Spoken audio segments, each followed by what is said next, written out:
আশ্চর্য হলেও সত্যি, চট্টগ্রাম ৬ আসনে বিএনপির ২ জন প্রার্থী যাচাই বাছাইয়ে টিকেও গেছেন ২ জন। রিটার্নিং কর্মকর্তা বলছেন, দলের চূড়ান্ত চিঠি পেলে একজন থাকবেন, অপরজন বাদ পড়বেন। এদিকে জাতীয় পার্টির একাংশের নেতা আনিসুল ইসলাম মাহমুদের মনোনয়নপত্র বাতিল হয়েছে আজ। তার প্রার্থিতা বাতিলের দাবিতে বিক্ষোভ হট্টগোল হয়েছে, তার প্রস্তাবককে আটক করে পুলিশ। নতুন ব্লেন্ডে আরো রিচ অ্যারোমায় সেলন ফ্যামিলি ব্লেন্ড টে। চট্টগ্রাম ৫ আসনের প্রার্থী জাতীয় পার্টির একাংশের চেয়ারম্যান আনিসুল ইসলাম মাহমুদের মনোনয়ন বাতিলের দাবিতে রিটার্নিং কর্মকর্তার কার্যালয়ের সামনে এলাকার কিছু মানুষ বিক্ষোভ শুরু করলে হট্টগোল সৃষ্টি হয়। এ সময় প্রার্থীর প্রস্তাবকারক সালাউদ্দিন খোরশেদকে আটক করে পুলিশ। প্রস্তাবকারী সবাই ৫ই আগস্টের যে ছাত্র জনতার অভ্যুত্থানের আসামি। পরে স্বাক্ষরে গড়মিলের অভিযোগে আনিসুল ইসলাম মাহমুদের প্রার্থিতা বাতিল হয়। চট্টগ্রাম ৫ আসনে বিএনপির মনোনয়ন না পেয়ে প্রার্থী হওয়া SM ফজলুল হক ও ব্যারিস্টার শাকিলা ফারজানার মনোনয়নও বাতিল হয়। তবে চট্টগ্রাম ৪ আসনে আসলাম চৌধুরীর মনোনয়নপত্র বৈধ ঘোষিত হয়েছে। যারা রিটার্নিং অফিসার ওরা একটু বুঝতে সময় নিয়েছে, বুঝে শুনে শেষ মুহূর্তে সবকিছু যাচাই বাছাই শেষে আমাদের প্রার্থীতাকে বৈধ ঘোষণা করছে। জনাব তারেক রহমানের আমাদের উপর যে আস্থা রেখেছেন সে আস্থার প্রতিফলন ঘটেছে। আলহামদুলিল্লাহ সবকিছু সঠিক পথে আমাদের মনোনয়ন বৈধ ঘোষণা করা হয়েছে। সবার চোখ ছিল রাউজান নিয়ে গঠিত চট্টগ্রাম ৬ আসনের দিকে।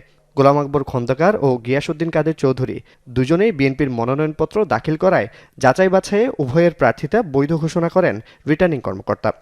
একই রাজনৈতিক দলের 2টা মনোনয়নপত্র আমরা পেয়েছি, সেহেতু প্রত্যাহারের পূর্বে তো মহাসচিব উনি আমাদের কাছে চূড়ান্তভাবে আরেকটি তালিকা দিবেন। চূড়ান্ত যেটা দিবেন সেটা বৈধ হবে, আর বাকিগুলি বিধি অনুযায়ী এমনিতেই বাতিল হয়ে যাবে। দলের হাইকমান্ডের বিবেচনাধীন থাকবে কাকে মনোনয়ন দেবে, সে আজকের দিনে সেই অপেক্ষায় থাকি, তাই না? তবে মাঠ আমি ছাড়ছি না। জাতীয়তাবাদী দল, আমার দল যেই সিদ্ধান্ত গ্রহণ করবেন সেই সিদ্ধান্তেই আমি অবিচল থাকবো ইনশাআল্লাহ। চট্টগ্রামে মোট 5টি আসনে প্রার্থীদের মনোনয়নপত্র যাচাই বাছাই করা হয় আজ। প্রার্থিতা বাতিল হয় বেশ কয়েকটি আসনের। আমরা আশা করি হানাহানি মুক্ত, একটা সন্ত্রাস মুক্ত এবং সুন্দর পরিবেশে নির্বাচন অনুষ্ঠিত হবে। আগামীতেও আমরা ভ্রাতৃত্ববোধ রক্ষা করে আমি আশা করব রমজান আমাদের নির্বাচন সুষ্ঠু এবং অবাধভাবে হবে। প্রশাসনকে আরও বলিষ্ঠ দূরদর্শী ভূমিকা রাখতে হবে। এদিকে কক্সবাজার 3 আসনে 6 জন প্রার্থীর মধ্যে একজনের প্রার্থিতা বাতিল হলেও কক্সবাজার 4 আসনে 5 জন প্রার্থীর সবাই টিকে গেছেন। সব মিলিয়ে কক্সবাজারের 4টি আসনে 23 জন প্রার্থীর মধ্যে 5 জন বাতিল এবং 18 জনের বৈধ ঘোষিত হয়েছে। ক্রাইমগুলিকে আমরা 0 পয়েন্টের দিকে নিয়ে আসার জন্য আপ্রাণ চেষ্টা করব যদি আমি নির্বাচিত হই। যেখানে তারা স্বাধীনভাবে তাদের ভোটাধিকার প্রয়োগ করতে পারবে সেজন্য একটি নির্বাচনের জন্য আকাঙ্ক্ষা করে আসছে। খাগড়াছড়িতে যাচাই বাছাইয়ে বিএনপি ও জামায়াতে ইসলামের প্রার্থীসহ 7 জন প্রার্থীর মনোনয়ন বৈধ, 7 জনের বাতিল এবং 1 জনের প্রার্থিতা স্থগিত করেছেন রিটার্নিং কর্মকর্তা।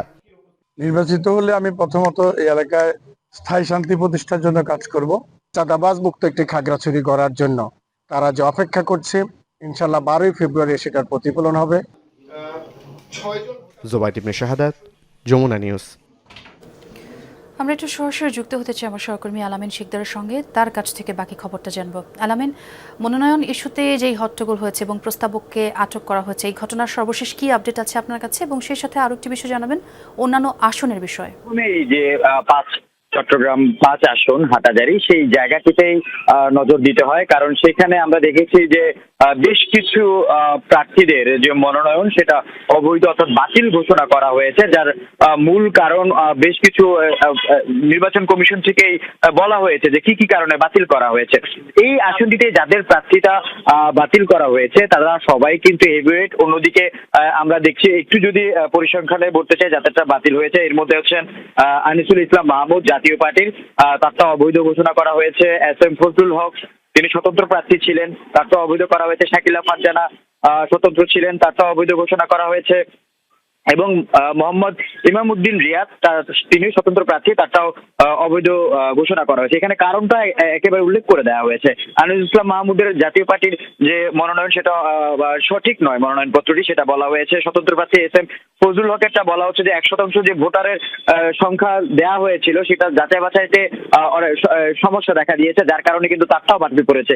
একই কারণেই বাকি শাকিলা ফারজানা এবং মোহাম্মদ ইমামউদ্দিন রিয়াদ সবাই 100% যে ভোটারের তালিকাটা দেওয়ার কথা ছিল সেখানে নানা ধরনের ত্রুটি পেয়েছে, যার কারণে বাতিল হয়েছে। একই সাথে 5, 6, 7, 12 টোটাল 4টা আসনের মোট 35 জন প্রার্থীর মধ্যে 11 জন প্রার্থীর মনোনয়ন বাতিল করা হয়েছে। এবং যে মূল বিষয়টি সেটা হচ্ছে যে হট্টগোলের যে বিষয়টা জানতে চেয়েছেন জাতীয় পার্টির একাংশ, যেখানে মনোনয়ন বাতিল ঘোষণা করা হয় সেই জায়গায় তারা হট্টগোল করে বিক্ষোভ করেন এবং এই ঘটনায় তার যে প্রস্তাবক ছিল সালাউদ্দিন খোরশেদ তাকে আটক করে নিয়ে গেছে পুলিশ। এখন পর্যন্ত এটা আসলে কি নির্বাচন কমিশন তার বিরুদ্ধে কি ব্যবস্থা নেয় সেটার জন্য অপেক্ষা করছে পুলিশ প্রশাসন।